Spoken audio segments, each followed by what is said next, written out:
Bonsoir et bienvenue à cette émission spéciale des élections municipales. Nous avons approché chaque candidat à la mairie de toutes les municipalités des Basses-Laurentides pour donner une entrevue de format similaire dans notre studio. Notre objectif, vous informer pour que vous puissiez prendre une décision éclairée le 2 novembre prochain. Bonne émission.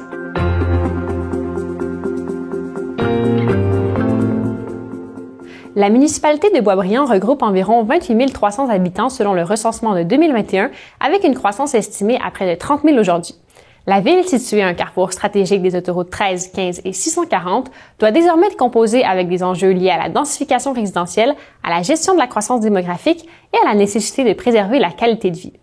Pour le prochain mandat, la confiance citoyenne, la planification responsable du territoire et l'équilibre entre développement économique et environnement seront au cœur des préoccupations. Aux élections du 2 novembre, les citoyens devront choisir qui les représentera à la mairie entre Christine Baudette du Rassemblement à la démocratie s'active, qui est aussi la mairesse sortante, et Marlène Cordato du Ralliement des citoyens de Boisbriand. On est en studio avec Christine Baudette du regroupement La démocratie s'active à Boisbriand. Bonsoir, Madame Baudette. Bonsoir. Alors, pour commencer, pouvez-vous vous présenter et nous expliquer pourquoi vous briguez un nouveau mandat?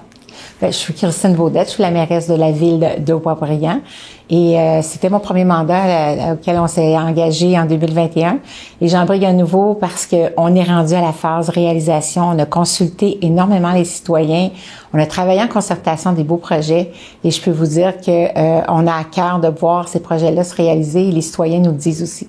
Justement, donc si vous êtes réélu, quelles seront vos priorités, vos 3 priorités, commençons par 3 pour la ville de Boisbriand? Bien, je vous dirais que c'est sûr que la première priorité, on le sait, on a tous vécu les enjeux climatiques du 9 août 2024 et encore le 13 juillet dernier.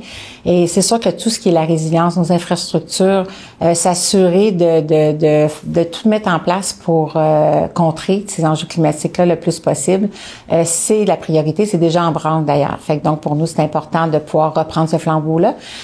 Par la suite, bien, il y a tout ce qui est le pôle communautaire. On a travaillé beaucoup en concertation avec les citoyens, les organismes, nos professionnels pour s'assurer de bien couvrir les enjeux. Et c'est une vision qui est autant au niveau de la sécurité civile parce que ça devient aussi notre centre d'hébergement. Et c'est une obligation qu'on a aussi les villes maintenant avec la nouvelle loi sur la sécurité civile qui a été entérinée en 2025. Donc, mais aussi, ça va répondre à plusieurs enjeux, autant de tous nos événements qu'on peut, présentement, on doit aller à l'extérieur, qu'on pourra accueillir convenablement nos gens. Dans un contexte de densification et de pression sur le territoire, quelles mesures souhaitez-vous mettre de l'avant pour protéger les espaces verts et assurer un développement durable à Boisbriand? Ben nous, la ville de Boisbriand, on est zoné agricole à près de 48 là, si je me trompe pas. Et on a déjà fait, pendant notre mandat, on a réalisé la fiducie écologique de Boisbriand parce que c'est un enjeu qui est important. Déjà, pendant notre mandat, on a acquis plus d'une vingtaine de lots qui pour remembrer des terres agricoles. Donc, déjà en partant, là, c'est Boisbriand, le symbole est un arbre, c'est pas pour rien. On plante des arbres à chaque année, près de 200 arbres à chaque année qu'on reboise. Et c'est préserver nos espaces verts, ça c'est sûr et certain. Et créer aussi des parcs éponges pour revenir là au niveau de la résilience puis aider nos infrastructures, tous nos égouts pluviales. La prochaine question, c'est une question partenaire de la part de la coopérative de développement régional Outaouais-Laurentides. Comment voyez-vous le rôle de l'économie sociale dans le développement de votre communauté? Un essentiel. C'est quelque chose d'essentiel. On se doit de travailler en collaboration avec tout ce qui est l'inflation, excusez-moi. On se doit, c'est un incontournable. On sait que le taux de participation aux élections municipales est historiquement très bas. Aux dernières élections à Boisbriand, c'est 40% environ de la population qui s'est rendue aux urnes. Qu'avez-vous à dire aux citoyens, aux citoyennes pour les inciter à aller voter le 2 novembre prochain? Bien, pour moi, s'occuper de notre démocratie, c'est d'aller voter.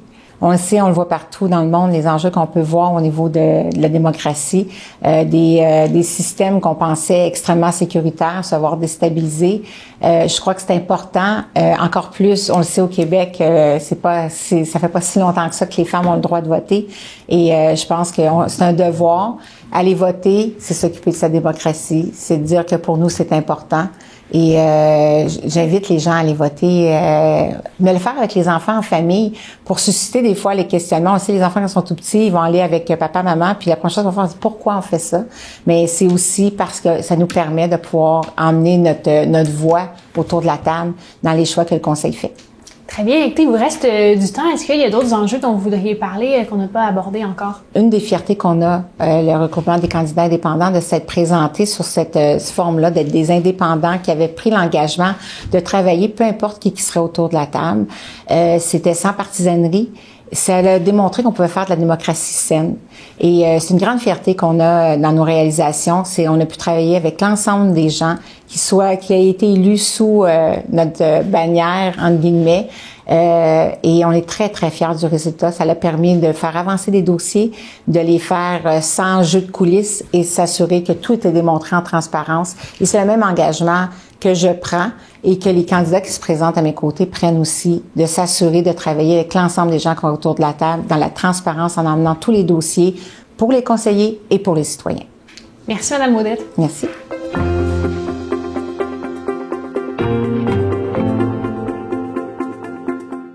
On est en studio avec Marlène Cordato du Ralliement des citoyens de Boisbriand. Bonsoir, Madame Cordato. Bonsoir, merci de l'invitation. Bien sûr, alors, en quelques mots, qui êtes-vous et pourquoi souhaitez-vous retourner à la mairie de Boisbriand? En fait, moi, j'ai été impliquée dans ma ville pendant 20 ans avant de me lancer en politique municipale. J'ai été là aussi pendant plusieurs années. J'ai été conseillère municipale et j'ai été mairesse pendant 12 ans. Et si je retourne aujourd'hui, j'ai eu beaucoup de citoyens qui sont venus me voir durant les 3 dernières années pour me demander de revenir à la politique municipale.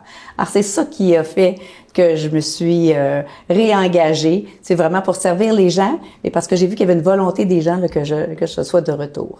Alors justement, si vous êtes réélu, quels sont les 3 enjeux prioritaires sur lesquels vous voudriez travailler au sein de la ville? Bien, on a l'enjeu prioritaire pour moi, c'est la résilience climatique. Ça, c'est un enjeu important, étant donné qu'il y a eu beaucoup de maisons inondées à Boisbriand dans les 2 dernières années, là, des pluies diluviennes.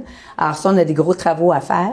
Et l'autre enjeu important, c'est le budget municipal. Donc, on doit reprendre le contrôle du budget municipal qui actuellement est très important. Donc, c'est à ce à quoi je vais mettre mes énergies.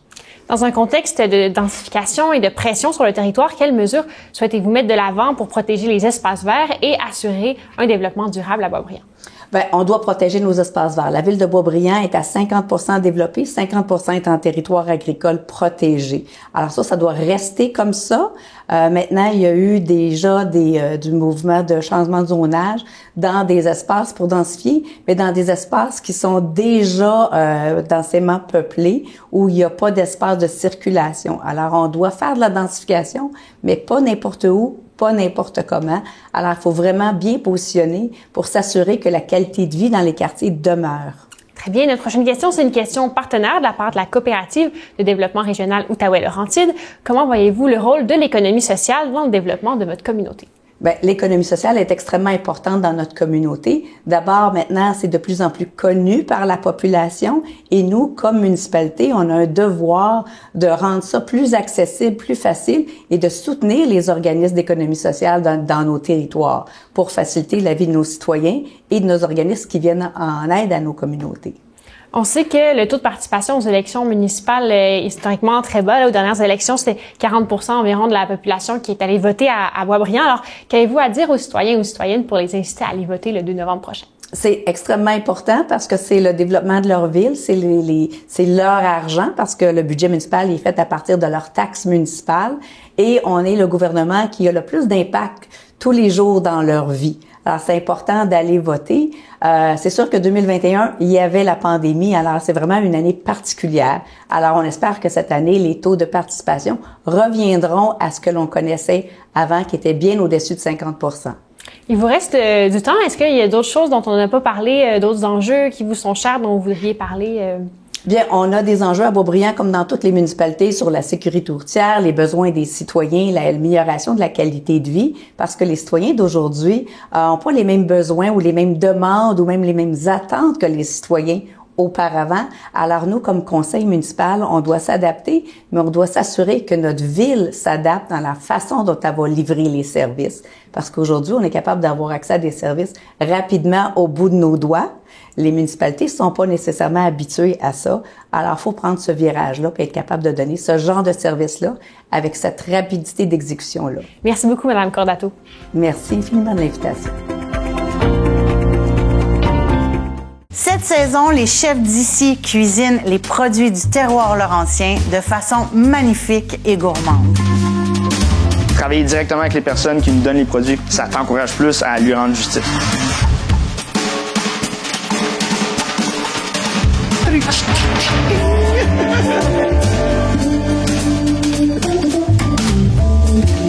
Ne manquez pas Goûter local cet automne. Bien sûr, on pourrait traduire le nom des compagnies comme Best Buy par Meilleur Achat, Toys R Us, Les jouets sont nous. Par contre, traduire certaines entreprises pourrait créer une certaine confusion. Prenons la compagnie Guess, qui en français donnerait Devine. Hey, je m'en vais magasiner chez Devine. Je sais pas. Devine. Simons? Non, Devine. Mais qu'est-ce que tu penses que je fais, là?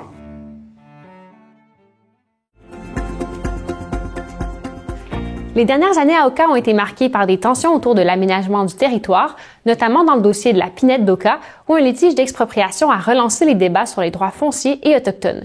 La ville s'est aussi positionnée sur des enjeux métropolitains comme la lutte à l'étalement urbain et le financement du transport collectif, tout en poursuivant ses efforts de mise en valeur touristique et culturelle. Pour cette élection, les défis porteront sur la préservation des espaces naturels, le maintien des relations harmonieuses avec la communauté de Ganesadake, la gestion du développement résidentiel et la capacité de la municipalité à défendre son autonomie face aux décisions imposées par le palier provincial. Deux candidats se présentent à la mairie d'Oka pour les élections du 2 novembre, le maire sortant Pascal Quévillon de l'équipe Pascal Quévillon et le candidat indépendant Patrick Hardy. Je suis en compagnie de Pascal Quévillon. Bonsoir, Monsieur Quévillon. Bonsoir. Alors, pour commencer, pouvez-vous vous présenter et nous expliquer pourquoi vous briguez un nouveau mandat? Pascal Quévillon, maire d'Oka depuis 2014. On avait beaucoup de retard au niveau des infrastructures là, durant les dernières années. Donc, on a pris beaucoup d'avance là, à ce niveau-là. Puis, il y a une certaine cadence qu'on doit conserver. Donc, je veux continuer à la mairie, justement, pour continuer les investissements au niveau des infrastructures, pour ne pas prendre de retard inutilement, parce qu'une municipalité en santé, c'est aussi d'avoir des infrastructures en santé. Puis aussi, mais tout le reste aussi qui est connexe au service aux citoyens et aussi à la jeunesse. Donc, c'est ce que je veux continuer, dans le fond, pour un prochain mandat. Très bien. Écoutez, ma prochaine question, c'était quelles étaient vos trois priorités là, si vous êtes réélu à la ville d'Oka. Donc, vous en avez nommé quelques-unes. Je ne sais pas s'il y en a d'autres dont vous vouliez parler aussi. Oui, bien, c'est sûr que le service aux citoyens, c'est important. Là. On a du peaufinement à faire à ce niveau-là. Continuer l'investissement dans nos infrastructures là, pour ne pas pelleter par en avant, parce que c'est la pire chose à faire dans une municipalité. Puis aussi, on a un projet d'un parc de panneaux solaires sur l'ancien site minier à Oka. Donc, qui pourrait apporter des revenus là, importants pour la municipalité d'Oka. Donc, qui serait jumelé avec un site de plongée sous-marine où est-ce que les anciennes fosses, où est-ce qu'il y avait l'extraction des métaux à l'époque. Donc, c'est un projet qui nous tient à cœur. C'est un projet qu'on parle depuis plusieurs années, mais présentement, la priorité, c'est vraiment la réhabilitation du site là, par le ministère des Ressources naturelles. Alors, comment comptez-vous concilier le développement d'Oka, la modernisation des infrastructures, comme vous disiez, avec la préservation de son identité villageoise et la transparence dans la gestion municipale? Bien, c'est ce qu'on veut, justement, garder l'identité d'Oka. On veut garder notre patrimoine. On a fait des changements réglementaires pour ça aussi. Donc, on veut vraiment garder notre couleur. Oka a fêté 300 ans en 2021. On a un patrimoine important au niveau bâtiment et aussi au niveau de la réglementation. Bien, c'est important d'harmoniser notre réglementation justement pour conserver ce beau patrimoine et ne pas aller vers du multiplex qui viendrait un peu dévisager là, notre couleur et notre identité. Très bien. La prochaine question, c'est une question partenaire de la part de Culture Laurentide. Alors, c'est bien connu que les retombées économiques des activités culturelles peuvent être considérables dans leur milieu. Comment souhaitez-vous stimuler davantage le modèle d'affaires des organisations culturelles dans votre localité? Chez nous, on a la Société d'art et culture d'Oka, la SACO, qu'on encourage depuis plusieurs années, qu'on subventionne. La plus grosse subvention pour l'organisme vient de la municipalité d'Oka. Donc, on encourage fortement là, la culture là, à ce niveau-là. Puis, les artistes aussi, les artistes locaux. Puis, aussi, en tant que représentant des Laurentides pour la Fédération québécoise des municipalités, c'est certain que la culture à travers les Laurentides est importante. On a notre culture locale à Oka, on a nos artistes locaux, mais aussi, il y a les artistes régionaux qui sont importants. Puis, je pense qu'une fusion, puis une harmonisation là, de nos artistes autour de la ville d'Oka et de la région pourrait faire en sorte de faire rayonner encore plus notre culture. On le sait, aux élections municipales, le taux de participation est historiquement très bas. Alors, est-ce que vous avez quelque chose à dire aux citoyens ou citoyennes d'Oka pour les inciter à aller voter le 2 novembre prochain? Ben c'est important, c'est le gouvernement de proximité, le municipal, donc nous sommes les élus qui sont les plus près de la population. Heureusement, nous, à la dernière élection, on a eu plus de 50% de taux de participation, donc le taux de participation était quand même positif. On travaille fort sur le terrain, on fait du porte-à-porte, les journées d'élection, on fait des appels, on va voir les gens pour qu'ils viennent voter. Mais ça reste que c'est la responsabilité du citoyen de venir voter. Et c'est important pour la démocratie là, de prendre le temps de venir voter. Très bien, merci M. Quivillon. Merci. Bienvenue au Québec, mon cousin. Ah, merci, cher cousin. Hey, en passant, j'ai un billet pour toi pour un spectacle si ça te tente. Un billet? tu veux dire un ticket? Ça, c'est un billet. Ah ben, je l'aime ton billet. Hey, cousin, hein, le billet, tu l'as dans ta main, ça commence à 8 heures. Non, ça, c'est un ticket. Non, ça, c'est un ticket. Il était dans la ville du char que tu as loué. Attention, tu stationnes le cousin! Bienvenue au Québec! Hein? Au moins, c'est ton Canadien. Je suis avec Patrick Hardy. Bonsoir, M. Hardy. Bonsoir. Alors, pour commencer, pouvez-vous vous présenter un petit peu à nous et nous expliquer pourquoi vous souhaitez aller à la mairie d'Oka? Bien, mon nom est Patrick Hardy. Comme vous avez dit, je suis candidat à la mairie d'Oka pour les élections 2025 qui auront lieu le 2 novembre. Je suis un père de famille, un homme de 58 ans, père de 5 enfants, 2 petits-enfants. Je suis aussi entrepreneur dans la vie. Mon parcours de carrière m'a amené à passer par les grandes entreprises québécoises qu'on connaît, canadiennes, comme Bell, Rogers et des entreprises en communication, pour par la suite devenir entrepreneur, beaucoup dans l'importation de la distribution. Mais j'ai toujours eu l'intérêt pour la politique, et sans le savoir, il y a de la politique tout le long du parcours d'une carrière. Et j'ai pu mettre mes talents de communication dans des dossiers plus politiques lorsque j'étais vice-président du conseil d'administration chez Nautisme Québec. Donc, il y avait des enjeux de navigation et puis j'ai pu défendre les intérêts des plaisanciers au Québec. Super. Quelles seront vos 3 priorités si vous êtes élu pour la mairie d'Oka? Les priorités vont être de servir les citoyens, évidemment, mais dans une capacité où ce que je veux ramener du respect et du dialogue. Donc, je veux ramener un dialogue employé puis un dialogue citoyen qui va être beaucoup plus soutenu et beaucoup plus clair que ce qu'on vit actuellement. On a un roulement d'employés à la municipalité qui est inquiétant, beaucoup trop élevé. On va devoir stabiliser ça. Donc, une deuxième priorité, c'est la sécurité publique. On va devoir renforcer des relations avec la SQ. La relation a été fêtée depuis un certain temps. Ça va être important d'approfondir cette relation-là et de la maintenir pour s'assurer qu'on a les services de sécurité publique de la part de la SQ. Et l'autre relation que je vais vouloir approfondir, c'est avec la députée élue de Mirabel. Cette relation-là aussi a été effritée depuis un certain temps. Il faut comprendre qu'au cas, on ne peut pas s'isoler de nos relations, de nos partenaires et espérer faire avancer des dossiers. Et puis l'autre priorité, ça va être de s'assurer de stabiliser le budget. La dette est un petit peu inquiétante, ce qui s'en vient, et on fait face à un projet d'infrastructure important, possiblement le plus grand projet d'infrastructure dans l'histoire d'Oka, un projet d'eau potable. Depuis 12 ans, on comprend que nos installations commencent à être vétustes, et on a fait peu pour faire avancer ces dossiers-là. Ça va être une priorité que je vais proposer au conseil élu qu'on adresse le plus rapidement possible. Et puis, comment comptez-vous concilier le développement d'Oka, la modernisation justement des infrastructures, avec la préservation d'identités villageoises d'Oka et la transparence dans la gestion municipale? Merci, c'est une excellente question. La dernière chose que je souhaite, et puis en parlant aux citoyens, la dernière chose que les citoyens d'Oka veulent, c'est qu'on devienne un banlieue anonyme de Montréal. Il y a une pression de densification qui existe dans les couronnes, surtout les couronnes extérieures de la CMM. Par contre, si on emboîte le pas, comme les autres municipalités qui nous entourent, ce que je crains, c'est qu'on perde notre charme.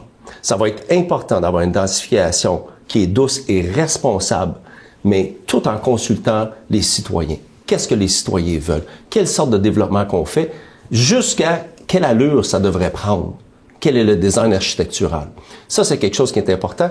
On semble avoir échappé. Il y a eu une époque où ce que GBD a voulu faire un projet il y a plusieurs années. Ça s'est tassé. On sent que GBD revient dans le portrait, mais ça va ressembler à quoi? Et il y a de l'incertitude actuellement dans le village à ce sujet-là. Finalement, j'ai une question partenaire de Culture Laurentide. Alors, c'est bien connu que les retombées économiques des activités culturelles sont considérables dans leur milieu. Comment souhaitez-vous stimuler davantage le modèle d'affaires des organisations culturelles dans votre localité? En quelques mots. Si vous me permettez, je vais parler de culture et de sport. Parce que pour moi, c'est des clientèles qui sont similaires d'un point de vue de retombées. La démographie de cette clientèle-là devient une clientèle qui est enviable. Les dollars investis dans la culture ont beaucoup plus de retombées que uniquement dans les infrastructures et ils sont absolument importantes. La clientèle de la culture est une clientèle captive qu'on peut faire revenir plus qu'une fois par année. On a des passants dans Oka, si on le comprend. Des passants vers la plage, des passants vers le traverse. Il va falloir capturer ces passants-là pour les convertir en clients dans le but de faire attirer plus de commerces spécialisés dans le village, que ce soit en art ou en sport. En sport, un grand projet touristique qui me tient à cœur, c'est de lancer un triathlon à Oka, un triathlon de calibre national. On a tout ce qu'il faut comme décor. En fait, en tant que décor à Oka, on n'a rien à envier à Tremblant, Bromont et Magog. Merci, M. Hardy. Merci.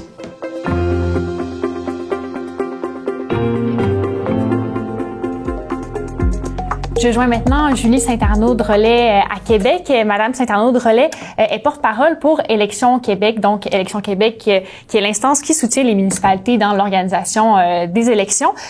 D'abord, Madame Saint-Arnaud-Drolet, commençons. Pourquoi le taux de participation est plus bas aux élections municipales qu'aux autres types de votations? C'est une grande question. Je vous dirais que si on avait la réponse, on serait en mesure de rectifier probablement le tir. Par contre, on peut regarder un peu les raisons qui sont évoquées par les gens qui ne votent pas. Donc, nous, on fait des sondages à la suite des élections générales municipales pour comprendre les raisons qui font en sorte que les gens vont pas voter. Les 4 principales raisons que les gens nous donnent, c'est d'abord la perception que leur vote ne changera rien. Il y a également le manque de temps, le manque d'intérêt pour la politique municipale et parfois aussi le manque de connaissances autant sur les enjeux municipaux que sur les personnes candidates et leurs idées. Est-ce que, par exemple, la raison qui est invoquée, que l'impression que le vote ne changera rien, c'est quelque chose qu'on retrouve aussi dans les autres types de votations? C'est quelque chose qui est plus prédominant au municipal? C'est vraiment des caractéristiques propres au domaine municipal. Quand on va regarder sur la scène provinciale, par exemple, les gens vont parler beaucoup de leur perception des élus. Donc, les gens vont dire, on n'a pas confiance envers les élus ou encore il n'y a aucun parti ou aucun candidat là, qui reflète nos intérêts. Donc, ça, c'est vraiment plus du côté provincial. Donc, sur la scène municipale, les raisons évoquées sont un peu différentes. Pourtant, le palier municipal, c'est celui qui est d'une certaine façon le plus proche du citoyen. Comment est-ce qu'on pourrait expliquer ça? Puis il y a des choses qui peuvent être liées justement quand les gens nous mentionnent qu'il manque d'intérêt pour la politique municipale. Ils mentionnent également qu'ils ont peu de connaissances sur les enjeux. Donc, est-ce que finalement d'avoir une meilleure information sur les enjeux, sur les candidats viendrait attiser l'intérêt et peut-être faire en sorte que les gens votent davantage? C'est une hypothèse qu'on peut formuler. Puis il y a des études qui démontrent aussi qu'il y a vraiment un manque d'informations en matière de démocratie municipale. Ces recherches-là expliquent la chose notamment par des facteurs comme l'absence de partis politiques dans plusieurs municipalités. Donc, c'est sûr que les partis politiques, avec une structure permanente, avec des ressources, viennent établir des canaux d'information avec les électeurs pour parler d'enjeux municipaux. Donc, ça peut faire une différence au sein d'une municipalité où il y a des partis politiques. La couverture médiatique locale également, qui avec les années a beaucoup diminué. Donc, ça aussi, ça fait en sorte que les gens connaissent moins besoins, peut-être les enjeux et les candidats aussi de leur municipalité. Et finalement, il y a vraiment une méconnaissance des compétences municipales. Et ça, Élections Québec, on va miser beaucoup sur l'éducation, la démocratie pour essayer d'améliorer la compréhension, la connaissance des gens par rapport à ce palier municipal-là qui est une gouvernance de proximité, là, où les décisions du conseil ont des retombées concrètes dans le quotidien des gens. Justement, c'est ma prochaine question. Comment ça peut être amélioré? Comment on peut aller chercher plus de votes? Puis comment est-ce que l'Élection Québec s'inscrit là, dans cet effort-là? Mais c'est sûr qu'on voit que avec les raisons qui sont mentionnées par les gens qui ne votent pas, on voit qu'il y a quand même une responsabilité partagée en matière de participation électorale, si on veut susciter l'intérêt, si on veut développer les connaissances, si on veut donner aux gens le sentiment que leur vote peut faire une différence. C'est un travail d'équipe entre différents acteurs. Donc, Élections Québec et les administrations, les municipalités qui organisent leurs élections, la première chose qu'on peut faire d'abord, c'est d'organiser des élections de qualité qui vont vraiment permettre aux gens d'avoir un accès au vote, de pouvoir exprimer leur vote. Mais il y a des efforts qui peuvent être faits, notamment en matière d'éducation à la démocratie. Donc, à Élections Québec, on met en place une multitude d'initiatives pour éduquer les jeunes. Donc, on est beaucoup en milieu scolaire. On collabore aussi avec des maisons de jeunes, mais on a des programmes également pour les nouveaux arrivants ou même pour les personnes plus âgées qui connaissent peut-être pas beaucoup non plus la politique municipale. Donc, pour nous, l'éducation à la démocratie, c'est vraiment une voie d'avenir pour, principalement, du moins, stimuler l'intérêt et les connaissances démocratiques chez les futures générations d'électeurs. Ce qu'on retrouve parfois aussi en politique municipale, c'est un manque de candidatures. Est-ce que vous pouvez vous exprimer là-dessus? Oui, ben c'est 60% des postes environ dans les municipalités lors d'élections générales municipales qui sont pourvus sans opposition. Il y a également à chaque élection des postes un peu partout au Québec pour lesquels il n'y a pas de candidature et à ce moment-là, donc, on recommence l'élection dans les 4 mois suivants. C'est un enjeu qui est suivi de près par le ministère des Affaires municipales et de l'Habitation qui a vraiment compétence en matière de gouvernance municipale. Le ministère a lancé là, depuis l'année dernière une campagne pour informer, inciter les gens à déposer leur candidature, les informer de ce que ça implique de travailler au sein d'un conseil municipal. Alors, quand je vous parlais aussi de responsabilité partagée, ben, on voit qu'il y a différents acteurs qui vont venir jouer des rôles complémentaires. Alors qu'Élections Québec, de notre côté, on va travailler beaucoup plus sur la participation électorale, sensibiliser les gens à l'importance du vote. Le ministère, lui, va vraiment venir promouvoir la mise en candidature. Oui, très bien. Merci beaucoup pour ces clarifications, Madame Saint-Arnaud-Drolet. Et voilà, c'est ce qui met fin à notre émission spéciale des élections municipales. Merci d'avoir été au rendez-vous et en espérant que nous avons pu contribuer à éclairer votre choix en vue des élections du 2 novembre prochain.